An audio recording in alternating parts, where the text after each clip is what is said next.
Hello. सभी की तरह मैं भी अपनी मॉम से बहुत प्यार करती हूँ, लेकिन मुझे कुछ ऐसा पता चला जिसके बाद मैं उन्हें अलग नजरिए से देखने लगी। मॉम को हमसे ऑनेस्ट होना चाहिए था। मैं आपको शुरू से पूरी कहानी सुनाती हूँ, देखते हैं आप मुझसे अग्री करते हैं या नहीं। हम हमेशा एक हैप्पी फैमिली रहे हैं। सालों से मेरी मॉम का एक ब्यूटी सैलो है। वो अपने काम से बहुत प्यार करती थी। मेरे डैड एक वेडिंग फोटोग्राफर हैं। उनका काम शादी में फोटो खींचना है। मुझे भी पिक्चर्स लेना बहुत पसंद है। मैं अपने इंस्टाग्राम पर जो पिक्चर्स पोस्ट करती हूँ उन्हें बहुत से लाइक्स आते हैं, लेकिन मुझे मॉम की वजह से अपना अकाउंट डिलीट करना पड़ा। मैं 17 साल तक अपनी मॉम के पेरेंट्स से नहीं मिली थी। जब मैं उनसे इस बारे में पूछती थी तो वो कहती थी कि वो उनसे नहीं मिलना चाहती क्योंकि उनकी अपनी फैमिली के साथ सीरियस इश्यूज हैं। मैं इस बारे में बहुत क्यूरियस थी, लेकिन मॉम ने उनके बारे में बात करने से मना कर दिया। एक दिन जब मैंने उन्हें फोर्स किया तो वो चिल्लाई, मैं नहीं जानती कि वो जिंदा भी हैं या नहीं और मुझे उनकी परवाह नहीं है। मुझसे उनके बारे में पूछना बंद करो। इस बात के कुछ महीनों बाद एक सुबह डोरबेल बजी। वो एक बूढ़े कपल थे। वो आदमी सूट और बो टाई में कॉलेज का प्रोफेसर लग रहा था। वो लेडी भी बहुत खूबसूरत लग रही थी। उनके पास एक बुके था। वो बहुत क्यूट लग रहे थे। उन्होंने कहा कि वो मेरी मॉम को ढूंढ रहे थे। क्या वो यहीं रहती है? जब मैंने कहा हाँ, तो वो बोले, क्या तुम उनकी बेटी हो? मैंने सर हाँ में हिलाया और पूछा, क्या आप मेरी मॉम से मिलना चाहोगे? मैं उन्हें बुला दूंगी, लेकिन मैं क्या कहूँ कि कौन आया है? उन्होंने मुझे अपने नाम बताए। फिर उन्होंने मुझसे पूछा, तुम्हारा नाम क्या है? फिर उन्होंने कहा, मैं तुम्हारी नानी हूँ और ये तुम्हारे नाना। हम तुमसे मिलकर बहुत खुश हैं। मैं बहुत सरप्राइज थी, लेकिन मैं उन्हें अंदर नहीं बुला सकी। मैंने सोचा मुझे मॉम को बुलाना चाहिए। मॉम सैलून के लिए रेडी हो रही थी। मैंने उनसे कहा, बाहर एक ओल्ड कपल है, वो कह रहे हैं कि वो मेरे नाना नानी हैं। मॉम का चेहरा उतर गया। उन्होंने कहा, तुमने अभी क्या कहा? मॉम उनको देखकर बिल्कुल खुश नहीं थी। मुझे लगा वो उन लोगों को अंदर नहीं बुलाएंगी, लेकिन शुक्र है उन्होंने बुलाया। मैं पता लगाने की कोशिश कर रही थी कि क्या हो रहा है, लेकिन मॉम ने मुझसे कहा, जिया, क्या तुम अपने रूम में जाओगी? हमें कुछ पर्सनल बातें करनी है।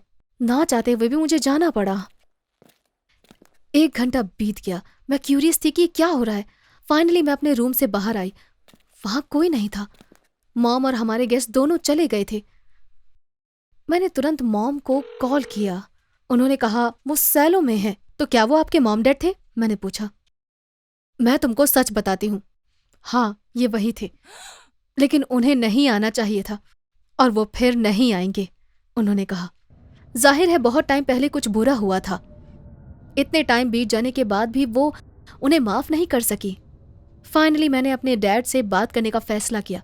मैं उनके फोटो स्टूडियो में गई। मैंने उन्हें बताया कि क्या हुआ था। उन्होंने कहा कि मॉम ने उनसे इस बारे में कभी बात नहीं की। मुझे यकीन है कि उनके कुछ रीजंस होंगे। मेरा ख्याल है कि उन्हें अभी अकेला ही छोड़ दो, उन्होंने कहा। अगर उस दिन के बाद सभी कुछ वैसा ही रहता तो मैं वही करती, लेकिन फिर कई अजीबोगरीब चीजें होने लगी। इस इंसिडेंट के तुरंत बाद मॉम ने अपना सैलून बेच दिया। इससे पहले वो सभी को बताती कि उनका बिजनेस कितना अच्छा चल रहा है और उनके कितने लॉयल क्लाइंट्स थे, लेकिन उन्होंने एक लोकल न्यूज़पेपर में ऐड दिया और उसका जवाब देने वाले पहले इंसान को बेच दिया। उसके बाद हम दूसरे घर में शिफ्ट हो गए।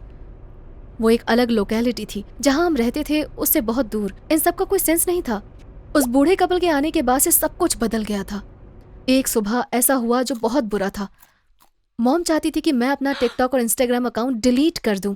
मुझे टिकटॉक की परवाह नहीं थी, लेकिन पिक्चर्स लेना मेरा फेवरेट शौक था और मैं अपना इंस्टाग्राम डिलीट नहीं करना चाहती थी, जहां मैं अपनी सभी पिक्चर्स डालती थी। मैंने मॉम से पूछा, क्या हो रहा है? प्लीज जैसा मैं कहूँ वैसा ही करो और सवाल मत करो।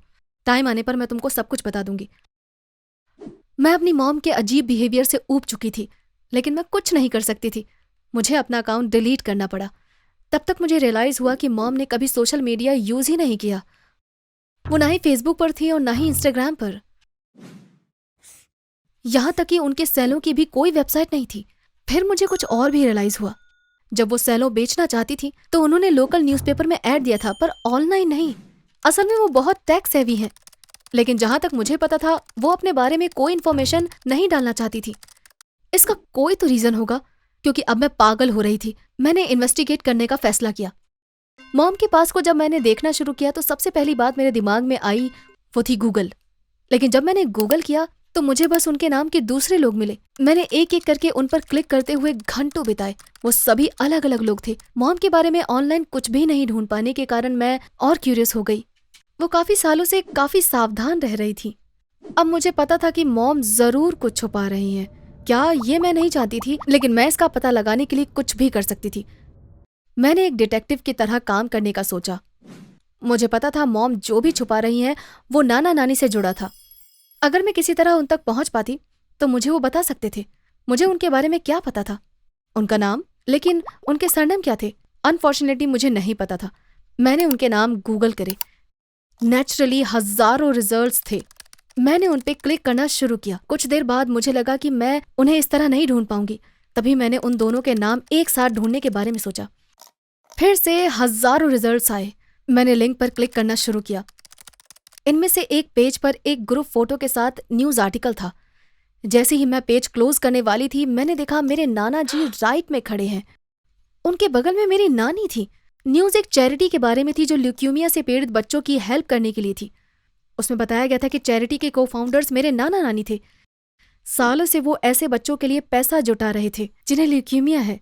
फाइनली मुझे वो मिल गया था जो मैं ढूंढ रही थी। मैं उनके पास जाकर अपनी मॉम का सीक्रेट पता लगाना चाहती थी। मैं अब अपने नाना नानी का पूरा नाम जानती थी और साथ ही उस चैरिटी का नाम भी अब मुझे पता था। मैं उनका फेस देखकर समझ गई थी कि वो दोनों अच्छे इंसान थे और इस न्यूज से मेरी बात सही साबित हुई। एक्चुअली एक और चीज थी जो मैं कर सकती थी। अब मुझे मॉम का मेडन नेम भी पता था। मैं उनका नाम एक बार फिर से गूगल कर सकती थी। मैंने मॉम का पूरा नाम टाइप किया और सर्च बटन दबा दिया। पहला रिजल्ट था मोस्ट वांटेड भगोड़े। मैंने एक्साइटेड होकर उस पर क्लिक किया। ये एक पुलिस वेबसाइट थी। वहां कई लोगों की पिक्चर्स थी और लिखा था, अगर आप इनमें से किसी को जानते हैं या देखा है तो अपनी सेफ्टी के लिए उन्हें या किसी और से कुछ मत कहना, तुरंत पुलिस को बुलाना। क्या मॉम एक वांटेड क्रिमिनल हो सकती है? मुझे ऐसा नहीं लगा, लेकिन फिर भी मैंने पेज को नीचे स्क्रॉल किया और देखने लगी। देखते देखते अचानक मैं रुक गई। एक पिक्चर में जो एक लड़की थी वो बिल्कुल मेरी मॉम की तरह लग रही थी, लेकिन वो बहुत छोटी थी। उसके छोटे और लाल बाल थे।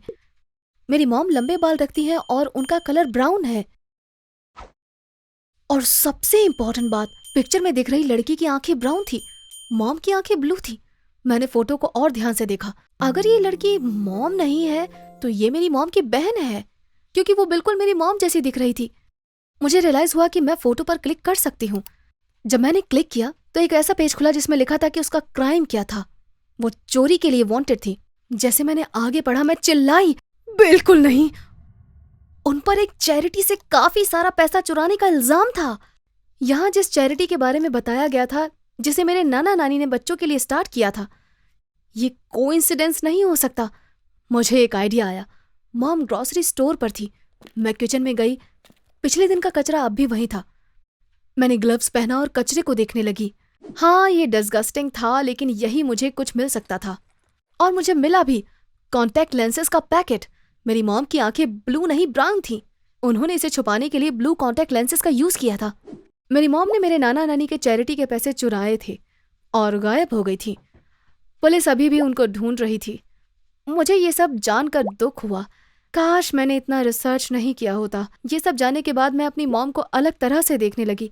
हम एक हैप्पी फैमिली थे। हम ऐसा कुछ अपने बीच में नहीं चाहते थे।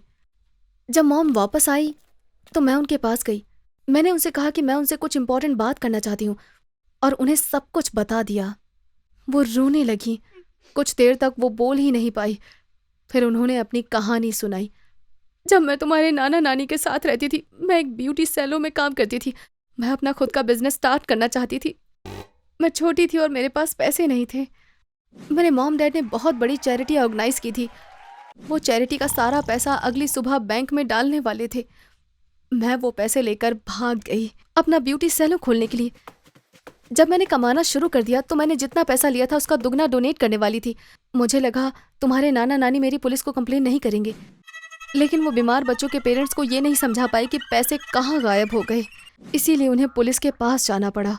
मैं उनसे बहुत गुस्सा थी। मैंने फिर कभी उनसे बात नहीं की। मैंने तुम्हारे डैड से शादी करी और एक नई लाइफ स्टार्ट की। मैंने अपना हुलिया बदल लिया क्योंकि मुझे पता था कि पुलिस मेरे पीछे है और मैं तभी से कॉन्टैक्ट लेंस यूज कर रही हूँ।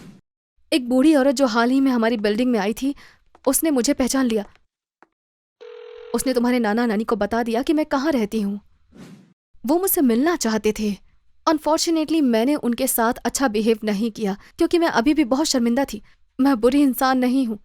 मैंने जो किया है उसका मुझे बहुत पछतावा है। मैंने सेलो बेच दिया और सारे पैसे तुम्हारे नाना नानी की चैरिटी में डोनेट कर दिए। जब माँ मुझे ये सब बता रही थी तो मैं रोने लगी।